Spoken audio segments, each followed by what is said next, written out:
ಮೂಡಾ ಕೇಸ್ಗೆ ಸಂಬಂಧಪಟ್ಟಂತೆ ಇವತ್ತು ಮಹತ್ವದ ನಿರ್ಧಾರವೊಂದು ಪ್ರಕಟವಾಗುತ್ತೆ.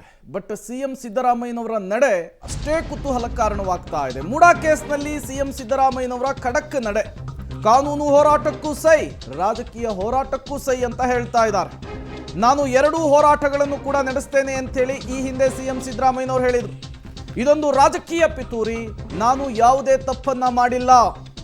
ಕಾಂಗ್ರೆಸ್ ಹೈಕಮಾಂಡ್ ಮುಂದೆ ಸಿದ್ದರಾಮಯ್ಯನವರು ಮೂಡಾ ವಿಚಾರಕ್ಕೆ ಸಂಬಂಧಪಟ್ಟಂತೆ ಸಮರ್ಥನೆಯನ್ನು ಕೊಟ್ಟಿದ್ದಾರೆ.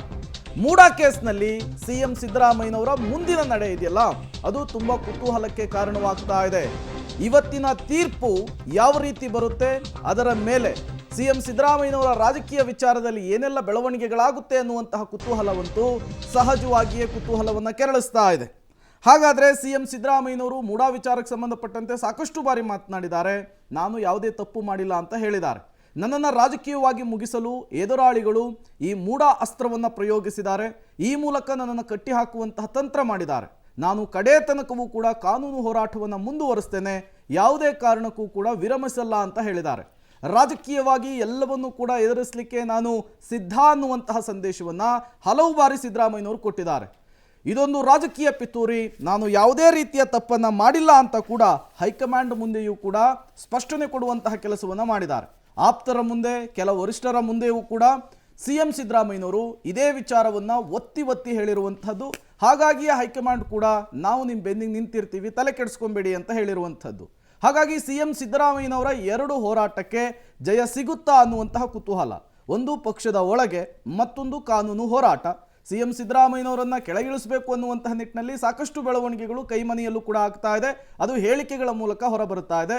ಅದರ ನಡುವೆ ಇವತ್ತು ಒಂದು ವೇಳೆ CBIಗೆ ಕೋರ್ಟ್ ಕೊಟ್ಟಿದ್ದೇ ಆಗಿಬಿಟ್ರೆ ಮತ್ತೊಂದು ಅತಿ ದೊಡ್ಡ ಸಂಕಷ್ಟವನ್ನು ಸಿಎಂ ಸಿದ್ದರಾಮಯ್ಯನವರು ಫೇಸ್ ಮಾಡ್ತಾರೆ. ಹಾಗಾಗಿಯೇ ಇವತ್ತು ಹೈಕೋರ್ಟ್ನ ಆದೇಶ ಏನಿದೆ, ಹೈಕೋರ್ಟ್ನ ತೀರ್ಪೇನಿದೆ, ಅದು ಸಾಕಷ್ಟು ಕುತೂಹಲಕ್ಕೆ ಕಾರಣವಾಗ್ತಾ ಇದೆ. ಹಾಗಾಗಿಯೇ ಎಲ್ಲರ ಚಿತ್ತ ಈಗ ಹೈಕೋರ್ಟ್ನ ತೀರ್ಪು ಏನಾಗಿರುತ್ತೆ ಅನ್ನೋದ್ರತ್ತ ನೆಟ್ಟಿರುವಂತಹದ್ದು. ಸಿಎಂ ಸಿದ್ದರಾಮಯ್ಯನವರು ಯಾವುದೇ ತೀರ್ಪು ಬರಲಿ, ಯಾವುದೇ ರೀತಿಯ ಬೆಳವಣಿಗೆಗಳಾಗಲಿ, ನಾನು ಯಾವುದಕ್ಕೂ ಕೂಡ ತಲೆ ಕೆಡಿಸ್ಕೊಳ್ಳಲ್ಲ ಅಂಥೇಳಿ ಈ ಹಿಂದೆಯೂ ಕೂಡ ಸ್ಟೇಟ್ಮೆಂಟನ್ನು ಕೊಟ್ಟಿದ್ದಾರೆ. ಅದನ್ನು ತೀರ್ಪಿನ ಬಳಿಕವೂ ಕೂಡ ಮುಂದುವರಿಸುವಂತಹ ಸಾಧ್ಯತೆ ಇದೆ. ಮತ್ತಷ್ಟು ಡೀಟೇಲ್ಸ್ ಅನ್ನು ಕೊಡ್ತಾರೆ ರವೀಶ್, ನೇರ ಸಂಪರ್ಕದಲ್ಲಿ ಜಾಯಿನ್ ಆಗಿದ್ದಾರೆ. ರವೀಶ್, ಇವತ್ತಿನ ತೀರ್ಪು ತುಂಬ ಕುತೂಹಲ ಕಾರಣವಾಗ್ತಾ ಇದೆ. ತೀರ್ಪು ಫಾರ್ ಆರ್ ಅಗೇನೆಸ್ಟ್ ಏನೇ ಬಂದರೂ ಕೂಡ ಸಿಎಂ ಸಿದ್ದರಾಮಯ್ಯನವರು ಅವರ ಹೋರಾಟವನ್ನು ನಿಲ್ಲಿಸುವಂಗೆ ಕಾಣಿಸಲ್ವಾ ಅಂತ? ಪ್ರೇಮ್, ಖಂಡಿತವಾಗಿ ಕೂಡ ಒಂದು ಕಡೆ ಕಾನೂನು ಹೋರಾಟ, ಇನ್ನೊಂದು ಕಡೆ ರಾಜಕೀಯ ಹೋರಾಟ, ಎರಡನ್ನೂ ಕೂಡ ಕಡೆ ತನಕವೂ ಕೂಡ ತೆಗೆದುಕೊಂಡು ಹೋಗ್ತೀನಿ ಅನ್ನೋ ಸಮರ್ಥನೆಯನ್ನು ಸಿಎಂ ಸಿದ್ದರಾಮಯ್ಯನವರು ಹೈಕಮಾಂಡ್ ಮುಂದೆಯೂ ಕೂಡ ಮಾಡ್ಕೊಂಡಿದ್ದಾರೆ ಮತ್ತು ಆಪ್ತರ ಮುಂದೆಯೂ ಕೂಡ ಮಾಡ್ಕೊಂಡಿದ್ದಾರೆ. ಯಾಕೆಂದರೆ ಈ ಪ್ರಕರಣದಲ್ಲಿ ನನ್ನ ಪಾತ್ರ ಏನು ಅನ್ನೋದನ್ನೇ ಇನ್ನೂ ಕೂಡ ಐಡೆಂಟಿಫೈ ಮಾಡೋಕ್ಕಾಗ್ತಾ ಇಲ್ಲ. ಇಂಥ ಸನ್ನಿವೇಶದಲ್ಲಿ ರಾಜಕೀಯ ಪಿತೂರಿ ಮಾಡಿ ನನ್ನನ್ನು ಮುಗಿಸೋದಕ್ಕೆ ಪ್ಲಾನ್ ಮಾಡ್ಕೊಂಡಿದ್ದಾರೆ ಅನ್ನೋದನ್ನು ಕೂಡ ಹೇಳಿರ್ತಕ್ಕಂಥದ್ದು. ಆ ಕಾರಣಕ್ಕೋಸ್ಕರವೇ ಕಾಂಗ್ರೆಸ್ನ ಹೈಕಮಾಂಡ್ ಕೂಡ ಸಿದ್ದರಾಮಯ್ಯನವ್ರ ಜೊತೆ ನಿಂತಿದೆ. ಒಂದು ಮಾತನ್ನು ಸಿದ್ದರಾಮಯ್ಯನವರು ಹೇಳ್ತಾರೆ, ಅಂದರೆ 2011ರಲ್ಲಿ ಯಡಿಯೂರಪ್ಪನವರು ಕೂಡ ಈ ರೀತಿ ಪ್ರಾಸಿಕ್ಯೂಷನ್ ಆಗಬೇಕಾದ್ರೆ, ಅಂದರೆ ಆ ಒಂದು FIR ಅನ್ನು ದಾಖಲಾಗಿ ಈ ರೀತಿ ಪ್ರಾಸಿಕ್ಯೂಷನ್ಗೆ ಅನುಮತಿ ಕೊಟ್ಟ ಬಳಿಕವೂ ಕೂಡ ಏನು ರಿಸೈನ್ ಮಾಡಿರಲಿಲ್ಲ. ಯಡಿಯೂರಪ್ಪನವ್ರ ಮೇಲೆ ಚಾರ್ಜ್ ಶೀಟ್ ಆದಮೇಲೆ ಆರೋಪಿ ಅಂತ ಮಾಡಿದ ಮೇಲೆ ಆ ಒಂದು ಸಂತೋಷ್ ಹೆಗ್ಡೆ ಅವರ ರಿಪೋರ್ಟ್ನಲ್ಲಿ ಇವರು ಮಾಡಿರ್ತಕ್ಕಂಥದ್ದು ಎಲ್ಲವೂ ಕೂಡ ಸಾಬೀತಾದ ಬಳಿಕ ಅಷ್ಟೇ ಅವರು ಆಗಸ್ಟ್ನಲ್ಲಿ ರಿಸೈನ್ ಮಾಡ್ತಿರ್ತಕ್ಕಂಥದ್ದು. ಹಾಗಾಗಿ ಈಗ ನನ್ನನ್ನೇನಕ್ಕೆ ರಾಜೀನಾಮೆ ಕೇಳ್ತಾರೆ ಅನ್ನೋದು ಕೂಡ ರಾಜಕೀಯವಾಗಿ ಅದನ್ನು ಕೂಡ ಎದುರಿಸ್ತಾ ಇದ್ದಾರೆ. ಹಾಗಾಗಿ ಸಿದ್ದರಾಮಯ್ಯ ಸದ್ಯಕ್ಕೆ ಕಾನೂನಿನ ಹೋರಾಟದಲ್ಲಿ ಒಂದು ಕಡೆ ಕಾನ್ಸಂಟ್ರೇಟ್ ಮಾಡ್ತಾ ಇದ್ದಾರೆ, ರಾಜಕೀಯವಾಗಿ ಕೂಡ ಏನೆಲ್ಲ ತಂತ್ರಗಳನ್ನು ಮಾಡಬೇಕು ಅನ್ನೋದ್ರ ಬಗ್ಗೆ ಕೂಡ ಸಾಕಷ್ಟು ಅವರು ಕೂಡ ಸಿದ್ಧತೆಗಳನ್ನು ಕೂಡ ಮಾಡ್ಕೊಂಡಿದ್ದಾರೆ. ಯಾಕೆಂದರೆ ಕಾಂಗ್ರೆಸ್ನ ಒಳಗಡೆ ಮೊದಲೇ ಒಂದು ರೀತಿಯಲ್ಲಿ ಪವರ್ ಶೇರ್ ವಿಚಾರವಾಗಿ ಸಾಕಷ್ಟು ಜಟಾಪಟಿ ಕೂಡ ನಡೀತಾ ಇರ್ತಕ್ಕಂಥದ್ದು. ಇಂಥ ಸನ್ನಿವೇಶದಲ್ಲಿ ಈ ಕೇಸ್ ಬಂದಿರತಕ್ಕಂಥದ್ದು ಕೂಡ ಸಿದ್ದರಾಮಯ್ಯನವರಿಗೆ ದಿಗಲಾಗಿದೆ.